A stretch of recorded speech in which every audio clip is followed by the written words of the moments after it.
pretty much, saying that, especially after Kyrie got hurt, then the series was over. I think our guys are using that as motivation.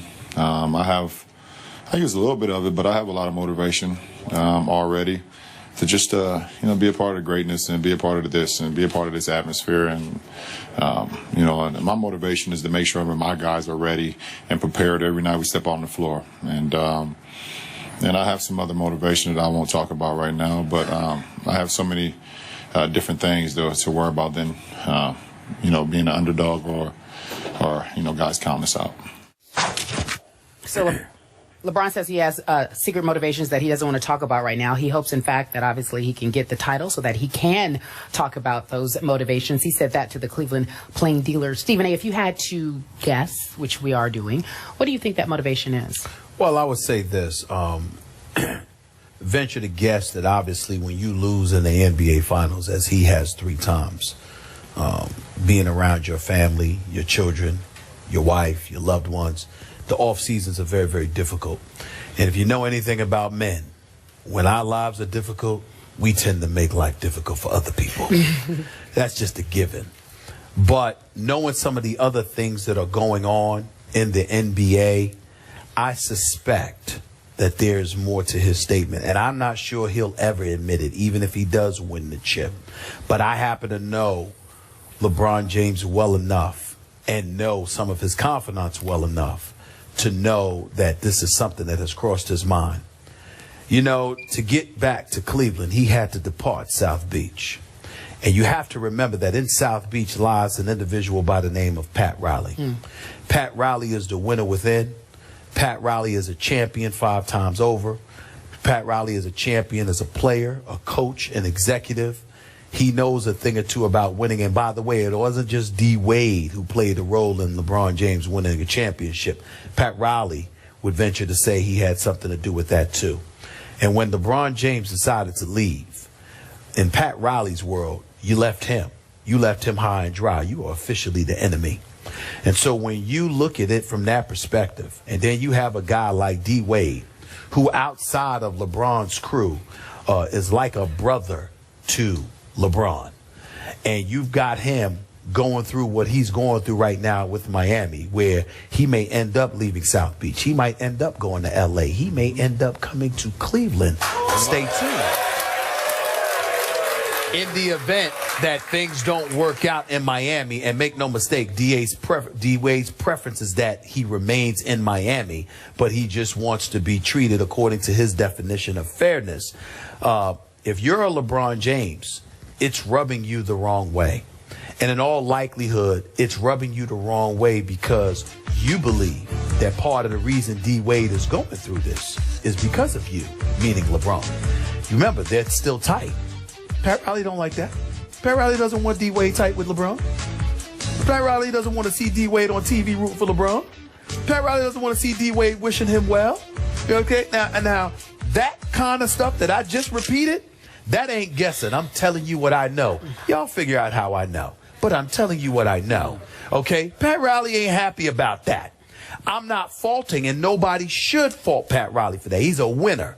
And usually to be a winner, you have to have that kind of attitude. It's us against the world. You're either with us, you're against us. Right. And that is Pat Riley's mentality, and he's not wrong about that in the slightest. But there is something there to be said that D. Wade and LeBron are so tight that part of what's going on right now is that Pat Riley, he ain't eager to further ingratiate himself with D. Wade. You got to remember, when LeBron departed last summer to come back to Cleveland, D. Wade was with LeBron a few days earlier. Miami Heat are sitting there wondering what's LeBron going to do, and they calling up D. Wade. You were just with him, and D. Wade swearing that he didn't know. Well, Pat Riley and the Miami Heat they don't believe that he didn't know. They believe he knew exactly what LeBron was. Now, D. Wade will tell you he didn't know. But Pat Riley and them don't believe that. So all of these things, whether directly or indirectly, has something to do with LeBron. And I believe LeBron is cognizant of that. And I think that's just an additional thing on top of a multitude of other things, of course, that have nothing to do with Miami or Pat Riley. But I think that's one of the things that contributes to the level of motivation that he has. I agree with your take on this. However, I have a hard time believing that LeBron James would go ahead and win this championship and blast Pat Riley publicly. I just said he wouldn't. Yeah, I just know, said I don't I know, believe that, yeah. but he's too classy to do that. Right. So his remark to the Cleveland Plain Dealer that we saw in today's paper, that I hope I go ahead and close this deal. I'm paraphrasing how I said it, but I hope I go ahead and win this so that I can make this public, this secret or private motivation. Well, that would indicate it's not Pat Riley to me. It may be more along the lines of your first one about family and how much it would mean to his loved ones in his inner circle. But here's my point. If I step away from this, and you alluded to this, you can't condemn Pat Riley for holding a grudge against LeBron James. You just can't. Because remember the speech he made? Right after they lost by a record margin to my San Antonio Spurs. 71 points over 5 games. Thank you very much. We forgot. 5 games. Last year my Spurs beat LeBron James' team. They did. Okay. Thank you very much for reminding me of that so I could remind the audience of that. Just after that, Pat Riley gave a postmortem the next week. Do you remember this? And he said, I'm going to paraphrase again, but he said, the great ones don't run from this. And he alluded to the Spurs, who the year before, thanks to Game 6 and Ray Allen. I do remember that. Yeah, had said, let's stay together, let's face it, and let's fix it. Let's right the wrong of Game 6, which did they ever right the wrong last year in the finals? So he was basically saying, I think directly to LeBron James, don't turn tail and run from this. You stay right here, you come back, and you fix it. And then remember, after LeBron left, remember the remark of a few weeks ago? We don't have any more smiling faces with hidden agendas. Boy, that was a shot at LeBron James. Wouldn't you agree? Yes. Okay. So, again, Pat Riley is the ultimate competitor on the level of a coach/GM. Yeah. And even as a player, I thought he was. He was an overachiever. But still, he is burning inside to get even with the king. You talk about don't hate the king. Tell Pat Riley that. Listen. Pat Riley is one of those dudes. Pat Riley is one of those dudes where he's a winner, man. And he's the kind of guy where don't measure his LeBron success over Miami based on 1 year. Pat Riley's got to fight. Pat Riley was contemplating retirement until LeBron left. Yep. He's accomplished everything and stayed on and was ultra motivated because LeBron left. And I got news for y'all. If Chris Bosh hadn't gone down, Miami would have met Cleveland in the conference finals with Bosh, with Whiteside, with Luol Deng, with D. Wade, with Goran Dragic after they acquired. Pat Riley's not standing still. Miami's coming, okay? So, again, that kind of stuff is something that needs to be mentioned. The other part to it is this. Pat Riley has to accept this reality. The only reason LeBron ever went to South Beach to begin with is because of D. Wade. And in the end, one of the biggest reasons he left was because of Pat Riley. Now, again, he's classy where he's not going to admit stuff like that. But one of the biggest reasons he left was Pat Riley. And it's always about business with LeBron. And by the way, he's happy to be back. He plans on staying right here in Cleveland, hopefully for the rest of his career. But hold on. Let this organization act up. Let this organization for 1 second think that they can take him for granted. Let him go ahead and win, because you got to remember something. LeBron James is here to win a championship. He didn't promise you Cleveland forever. He promised you that he was coming back to bring the chip home. So the point is that if he wins the chip, all right, but the organization gets a bit bold and all of a sudden forgets that he's LeBron, all right, and think that they can act differently, don't think that he's stuck here. You better treat him right this time, because the last time he was here, the organization and some people associated with it didn't treat him with the respect and deference he deserved. He's cognizant of that. Okay, that's fine. My final point here is we part ways in our theory on one final point, and that's Dwayne Wade's role in this. Trust me on this. Dwayne Wade has mixed emotions because LeBron James, because of LeBron James leaving, remember, Dwayne took pay cuts. He sacrificed pay twice for LeBron James, to get him there the first time and then to keep him there. And LeBron left Dwayne a little high and dry, and now Dwayne is paying the price. And I agree with you. Pat is holding his feet to the fire. But trust me on this one.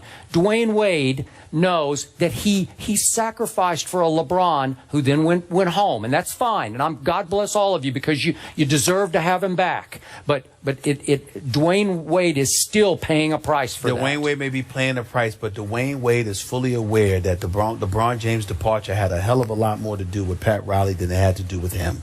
Don't think that. Okay, but he had already sacrificed to keep LeBron there, and now he's paying for it. He was willing to do it, but it wasn't like LeBron didn't sit there and inform him. LeBron never sat there and said to Dwayne Wade, "I'm staying." No, Dwayne Wade knew that LeBron had his issues but even with to people the last outside moment, of Dwayne Wade. I think Dwayne was still a little bit surprised by it. He wasn't surprised. He was disappointed, but he wasn't surprised. And you also have to remember, LeBron left Cleveland to give him 4 years. He owed D. Wade nothing.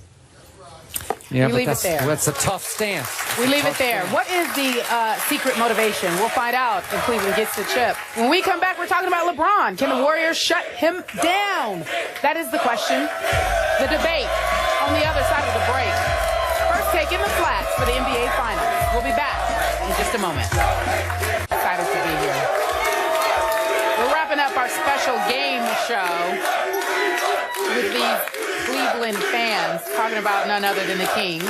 LeBron James has been carrying the load for the Cavaliers the first 2 games. He scored 83 of their 195 points over the first 2 games. He had 44 points in game 1, 39 in game 2. So we're talking about how the Warriors defend LeBron James. We're going to ask you to put your coaching cap on, Skip Bayless. Do you believe that Golden State should change the way they've been defending? This game in Cleveland tonight, or as you folks have been calling it, Believe Land. I like that. Thank you. Golden State has to figure out a way to push the pace, to up the RPM of this game into their kind of game. And the only way I know how to do this is to start trapping LeBron James at three-quarter court or half court. I'm not talking about doubling LeBron James. I'm talking about trapping him quickly, and because he always makes the correct basketball play, get him to give up the basketball and hope it ends quickly in the hands of one of his snipers, JR, James Jones, whoever it is, Shumpert, and that they decide to shoot it more quickly than they usually would. Now, if JR gets hot, it's good night Golden State, okay? But to me, if you keep letting LeBron James walk the ball up the floor, walk into the offense, walk somebody down into the low post, and score a basket at the end of the shot clock, that is a recipe for 2-1 Cavaliers. And that's what, okay?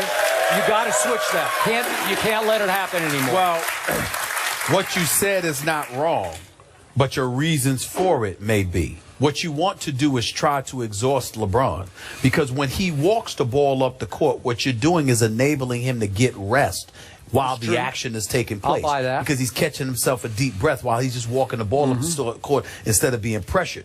But I think the other adjustment on top of what you pointed out was I think that Steve Kerr can't be scared to stay big. In other words, if you got Andrew Bogut in the game, he's only averaging 3 points, but he's averaging 8.5 rebounds. Keep him in the game and make sure it helps limit Cleveland to one shot.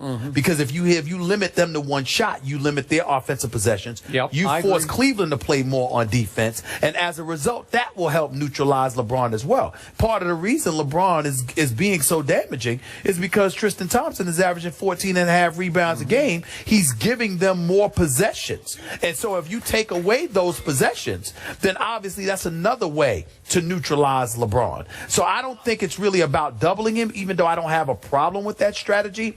But I think you have to limit Cleveland to one shot. You have to make sure that you match their size and their girth down low so they don't get multiple chances at the apple. And I think if you go about doing that, then there's nothing wrong with letting LeBron do his thing, because LeBron is shooting less than 40% from the field. So it's not like Golden State's defense is horrific. It's that their offense isn't going. It's more important for them to get their offense going than to improve their defense. Their defense hasn't been awful. It's just that their offense has been awful, and Cleveland has had too many bites at the apple, and that's what their problem is. Yeah, I like your point, because the oddity of Game 2 to me was that Mozgov, who has been a godsend for this team. Where'd he go? Well, hang on. He played 0 in the fourth quarter and 0 in overtime. How did they get away with that? Well, Bogut wasn't in the game. Well, that's why Mozgov wasn't in the game. Yeah. Because Kerr took Bogut out to go small, and Cleveland had to match going small. But when he's in the game, you just got to make sure Mozgov doesn't outplay Bogut. All right, game 3, just a few hours away. We're going to recap picks on the other side of the break. Thank you so much, Cleveland. We'll be right back in just a few moments. Welcome back to First Take on the road for the NBA Finals. We're getting ready to end our show, our special game day edition of First Take. We asked you on the Twitter who would win game 3. It's just a few hours away, and you all say 59% say that Cleveland will win. I don't know if you guys can hear me. Thank you. But your take, the Twitter results say that Cleveland will win. Did they get it right? I want to say that in a shock to me, this crowd has been even better than our morning crowd. It's It's crazy. unbelievable. Thank you. Yeah. 30 seconds. I truly love the city of Cleveland, but Yeah. I got to stick with my pick. I got Golden State tonight, 198. LeBron's going to do his thing, but either JR or Iman Shumpert will come alive offensively. Cleveland will win the night 99-91. Well, there you have it. The game is tonight on ABC. We'll be back here tomorrow morning at the Flats. Join us if you can. First Take on the road for the finals.